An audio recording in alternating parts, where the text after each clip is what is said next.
how do I get a wife? I'm a 22-year-old man, doesn't have a wife. How do I find one? I think I'm your audience speaking to you. Yeah.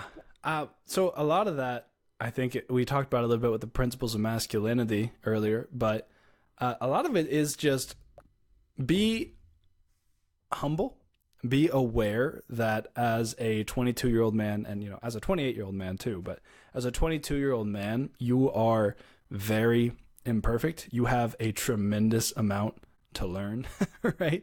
18-year-olds, 17-year-olds, really, myself included, I don't think anybody really has any idea what they're doing until they're at least 35. But be willing to accept the fact that you don't know everything, you're not good at everything, and that's okay. And recognize your defects and then look to improve them. Take responsibility for it. Put the burden on your own shoulders. Take responsibility. And then constantly be improving yourself and spend your time in the service of the Lord. And if you're doing that and you're constantly improving yourself and you're spending your time well, you're not squandering the gifts that God has given you, then a couple things are going to happen. One is, if you're using the grace God gives you, he's going to give you more. And if you're moving in the right direction, God's going to cause you to move even faster as you keep going.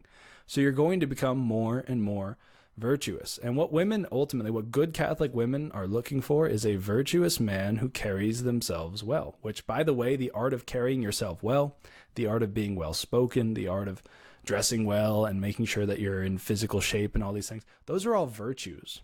The reason that people appear attractive whenever they're in shape and whenever they're well dressed is because those are actually virtues. It's the virtue of modesty that regulates your exteriors. It's the virtue of temperance that regulates how much you eat. It's the virtue of fortitude that helps you to lift heavy things and be strong, right? So all of your physical appearance is just a reflection of what's on the inside. And obviously, you can lie with your appearance. You can wear a nice watch and rent a car and take a picture in front of a fancy hotel and make it look like you're super loaded, right? And then it's false. But generally, that's what women are looking for, is a virtuous man who carries themselves well. So start looking at how can you develop virtue and how can you accurately depict who you are through your comportment, through your speech, through all of these things.